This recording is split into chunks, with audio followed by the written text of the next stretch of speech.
Okay, hey everyone, this is Martin from howtomakemobilegames.com, and today is January the 15th here in China, 2015 on a Thursday. It's another freezing cold day again down in South China, and it's driving me insane. I've got like this massive coat on here that you might be able to see. I've got a scarf on, I've got a jumper, I've got a shirt on, and I've got two pairs of pants on as well, and I'm still feeling cold. It's ridiculous. I've got a bed heater and it makes me want to just stay in bed all day and work, but I've tried to change my position a little bit so that I'm stood up working. I've actually put my computers on my desk here, and I'm trying to stand up and work because if people remember from, I think it was a video about 1 year ago, I said I had terrible back pain, real bad sciatica, and I really don't want that to happen again because that was like hell for me. That was like pain every single day. So I'm trying to stand up and improve my posture and not sit down so much. Anyway, onto this video. This is about our new game called You Escape Sometimes 2, which is the sequel to You Escape Sometimes 1. And it was recently done by the new developer who's with us, Ryan, who's done an awesome job and works really hard on it. And this video is talking about the revenue so far. It's really new. It's only just been released in January 1st, I think, on Amazon, and maybe a few days earlier on Google Play as well. So it's a really new game.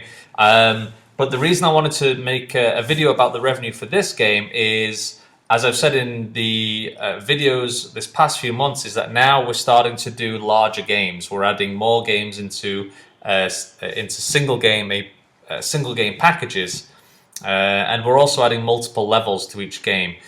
So for example, in this game here, You Escape Sometimes 2, what we've done is we've done multiple levels and multiple worlds. So world 1, world 2, world 3, and each world has 20 levels inside, and the player can collect coins to unlock the next world. But the levels inside of the world are all free to play. But to unlock level 2, you have to finish level 1. To unlock level 3, you have to finish level 2. And players are able to skip the levels as well. If they're too hard, they can skip them for 30 stars is the currency. And then once they complete all 20 levels, they can unlock World 2 and World 3. So that's the monetization so far. It does have in-app purchases as well, and so far it's done pretty good. This is probably one of the most polished games that we've released recently, and we're trying to improve this as we go along and make larger games. So like I said, Ryan, dude, thanks very much. You've done an awesome job, and I know Ryan worked really hard on this game like throughout December, and we were sort of talking real late on email, and it was kind of like he'd been up for like 15 hours straight and working on this, and then up all night. And I'd ask, "Oh, have you slept yet?" And he's like, "No, sleep. What's that?" So he's done a really good job so far, and it's going well. And we're actually adding a new game to this into this single game file as well now.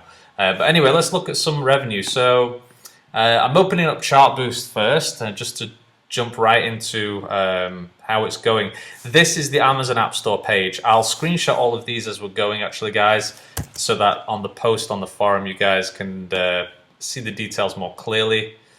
So each day at the moment, it's doing pretty good. Released on January the 1st. I think that's the 2nd of January 2015.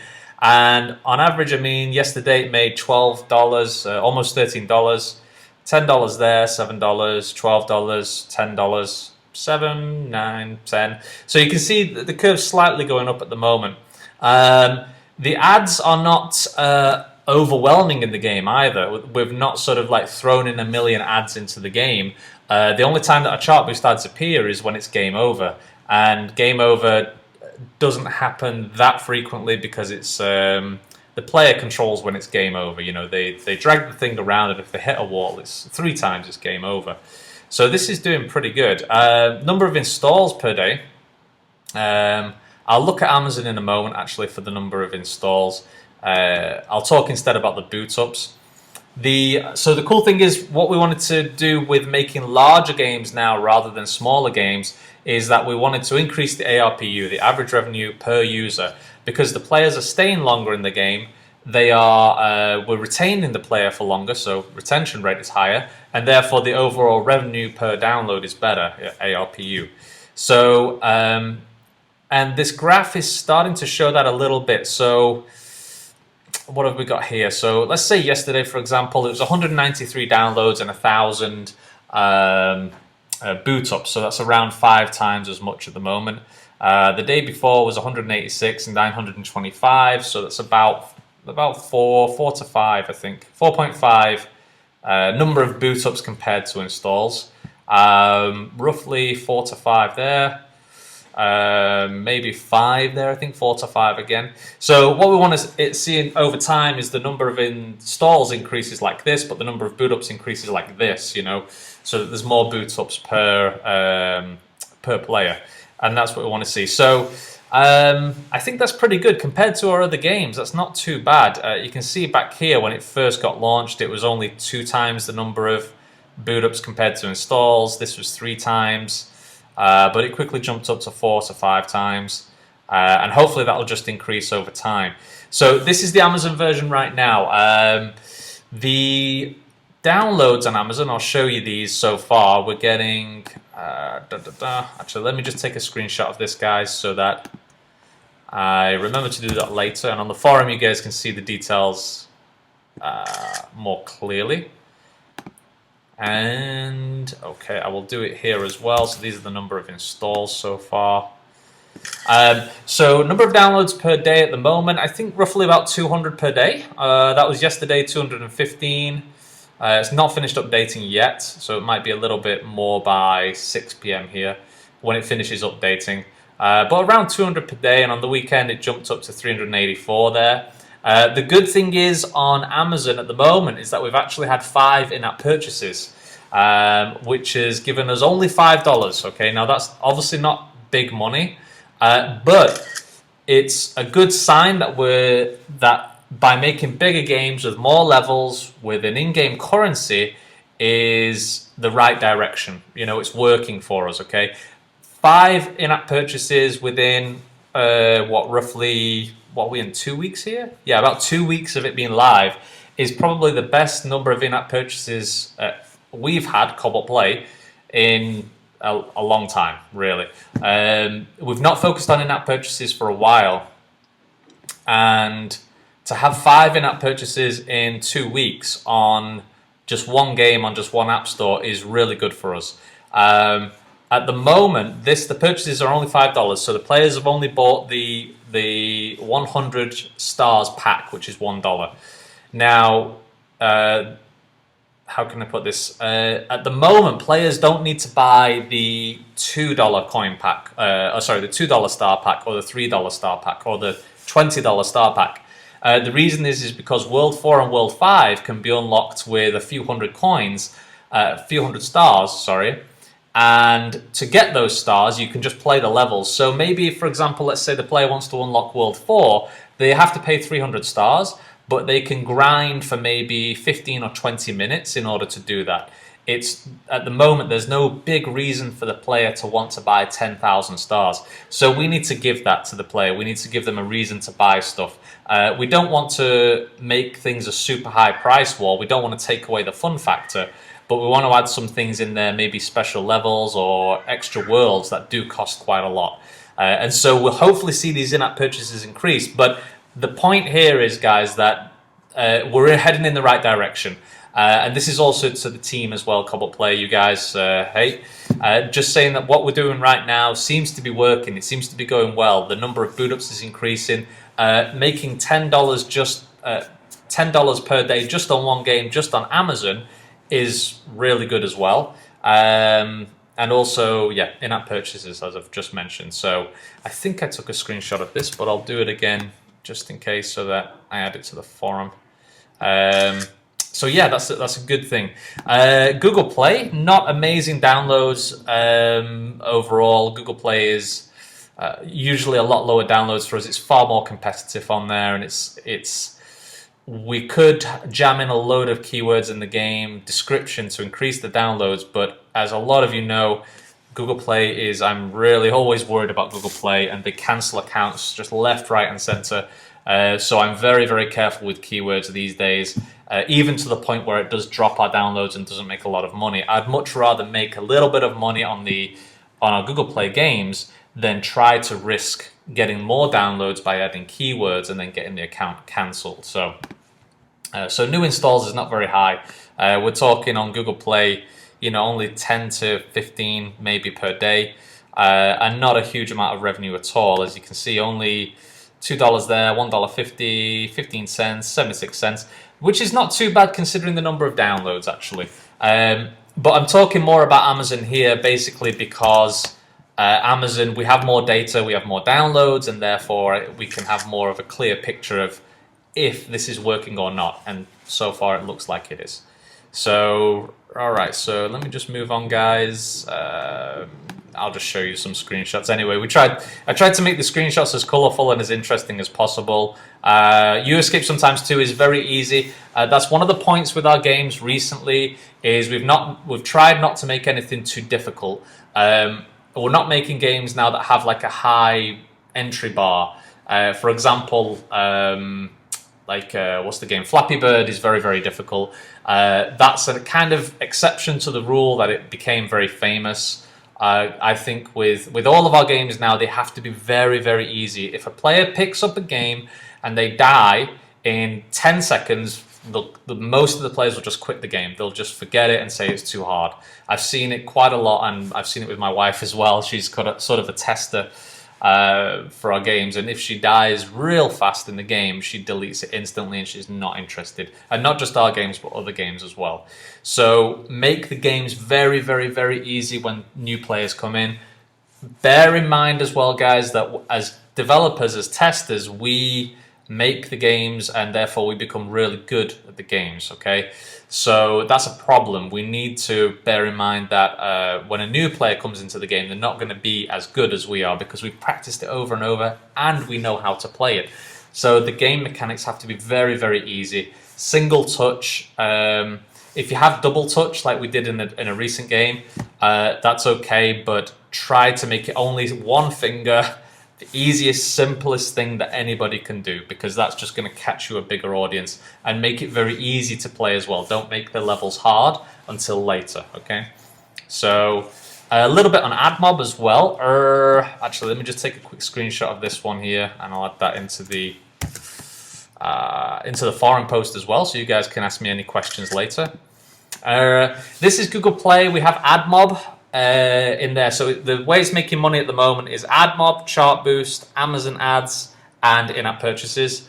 Google Play has not had any in-app purchases yet. One, because of the low downloads, and also because on Google Play the in-app purchases are always lower.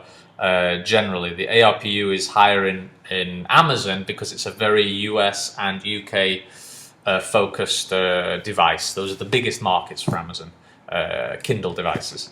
So this Google Play, AdMob here is on the Google Play version, not making much revenue at all at the moment. The green line shows the impressions, not a lot of impressions either. Yesterday made 22 cents, 3 cents, 11, blah, blah, blah. Yeah, so not a lot going on. But we can see the impressions are increasing there, which is good news. The downloads on Google Play are increasing, and we've not done any major keyword jamming or any big marketing at the moment. So, but hopefully this will increase as well. I'm sure it will. I'll just take a screenshot of this as well. Let me go on to my next point. Amazon ads. So this one's doing a little bit better at the moment. These are banner ads, and AdMob is banner ads. Chartboost is the full screen ads, just so you guys know. Banner ads generally have a lower click-through rate and a lower eCPM, so cost per meal, I think it is, cost per 1,000 impressions. Overall, the banner ads, the little ones in the corner, make less revenue. But each day since January 1st, we've made, $2, $1.37, $3, $4.15, $2.65, $2.58, and yesterday was $1.33 so far, but that's not updated. So I guess $2 to $3 every day so far, just on the Amazon version. So $2 to $3 every day for Amazon ads, plus around $10. So it's making roughly like $13 every day on Amazon. On Google Play, it's not a lot, plus the ad mob is around $14 every day. For a new game that's only been live for, like I say, 2 weeks, $14 every day is pretty good for a single game from a small independent developer studio. The iOS version is not live yet. It's been submitted and it should go live soon, and that has chart boost, ad mob ads, and in-app purchases as well. So I'm very interested to see how that goes once it's live. So because generally iTunes, iPhone chart boost does better, in-app purchases are generally better as well, but we need to improve that. So all right, so did I do a screenshot of this? I can't remember if I'm doing these or not. Sorry guys. Hope I'm not speaking too fast. Please let me know if I am. I don't want to, I know there's a lot of viewers from like around different parts of the world. If I'm not speaking clearly or speaking too fast, please let me know, guys. You know, send me a comment on YouTube. I do read all the comments on YouTube. Or you can send me a question on the forum. Just the last point here as well. This is the sessions. This is one of the things that I look at as well, is how many sessions per user. And this is provided through Flory.com, which is the analytics website, which is very useful. So I'll do a screenshot of that before I forget. And I usually, what I want to see is these lines down here, the 3 to 4, the 5 to 6. So for example, yesterday or on the 13th, 71 users played the game 3 to 4 times. So they had 3 to 4 sessions. That means that they closed the game and then opened it later. It could mean that they clicked on an ad, the game went into the App Store, Amazon App Store, and then a few minutes later they came back into the game. So I think that can also be the case here. But 71 users played the game 3 to 4 times. 21 users 5 to 6 times. The yellow one there is 88 users played it 2 times. And I can't really see this bottom data. 3 users played it 7 to 9 times. This data as well, the reason I'm looking at Amazon also is not just because of the extra downloads, but because we generally, when we're testing the game, between me and Ryan, building and testing the game, we use Google Play. So the sessions are going to include our testing sessions, which can skew the data. But for Amazon, we generally don't test that version first. So this is pure user data, which is a lot better to see. But I wanted to share that one with you guys as well. The other one that I'm looking at recently as well is session length. We're focusing now on these 3 major games, which is You Escape Sometimes 2, Sniper XXX, and Playcade. The cool thing is by allowing me to focus on just 3 games heavily, is allowing me to watch the statistics a lot more clearly. We're still building smaller games, 1 for revenue and 2 for cross promotion. But these are our main focus. These are our long-term franchise games that we want to build up, make awesome, add lots of cool features, and have things like Facebook multiplayer, leaderboards, and so on, and people share with their friends, and basically like the cash machines is what these are meant to be eventually. So overall, we're looking around 2 minutes session on average, 2 minutes 35. So you can see here on the left-hand side, I'll put this as a screenshot as well. We can also see like the total time played on the right-hand side. It looks like it's increasing a little bit. We've gone 2 days, 4 days, 2 days, 2 days, 5 days, 4 days, maybe a little bit. But this session length here is what I want to improve. I want to get this up to like 5-10 minutes. This is the amount of time that the player just sits down in the game and just plays it all the way through. So yeah, we'll see how that goes. But this is something that I'm watching at the moment. If there's any other statistics that you guys think I should be looking at more carefully, please let me know. What I do want to see for sure is like an increase in revenue, of course. And I want to see an increase in the number of purchases per downloads as well. 5 units, I don't know, $5 divided by 3,000 users will give us the ARPU. But I also want to increase the purchase rate. That's the number, that's the percentage of users actually making a purchase in the game. Downloads as well, of course, we want to improve. At the moment, it's around position 1,000 in the Amazon App Store, which is pretty cool. And we've got some good ratings. We've got, I think, almost 5 stars at the moment. So This game is going well. We're also improving Playcade, and Nick is also working on Sniper XXX level 2 at the moment, which I'm really looking forward to, since that game has also done really well and got some great ratings, and is going to be like another franchise building game for us as well. Aside from that, I think I've mentioned everything I wanted to talk about in this video. I just wanted to say to the team, guys, thanks for all the great work this past few weeks. Ryan as well, you've been working so hard in U-Escape sometimes too. Thank you for that, really cool effort, man. He was working super hard through December as well, and hopefully January taking a little bit more time to relax, and we don't want people to burn out. iOS version coming soon as well. And I think that was all I really wanted to mention. You guys can give me any questions on the forum, of course, howtomakemobilegames.com. Go to Martin's blog section and I'll post this video there along with these screenshots.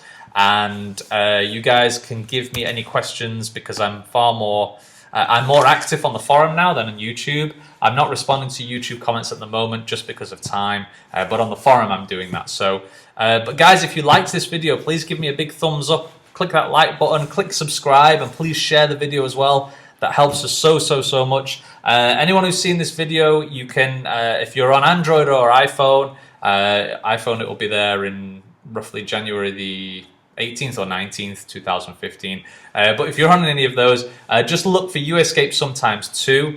And please download the game and please give a rating, guys. That really supports us. That helps us so much. And it allows us to just keep on building the games and sharing this information, and giving you more. So, but just to summarize, like I said, building bigger games seems to be working for us. Building games with multiple levels, multiple worlds, seems to be the correct way to go. But also continuing to make those smaller games within 1 week, just to generate some extra cash flow, but also to cross-promote the other games as well. Because building big games can be pretty risky. But as you know, with this game and our other games, we're building the bigger game, but we're releasing many updates to the game very often. So our cash flow starts very early. We don't spend 6 months building the game and then hopefully the downloads will happen. No, we spend a couple of weeks building, then we release in 1 or 2 weeks, and then add many updates. So just wanted to say that last point there, guys. Any questions, of course, come to the forum, let me know, and I hope to speak to you guys very soon. Happy developing. Bye-bye.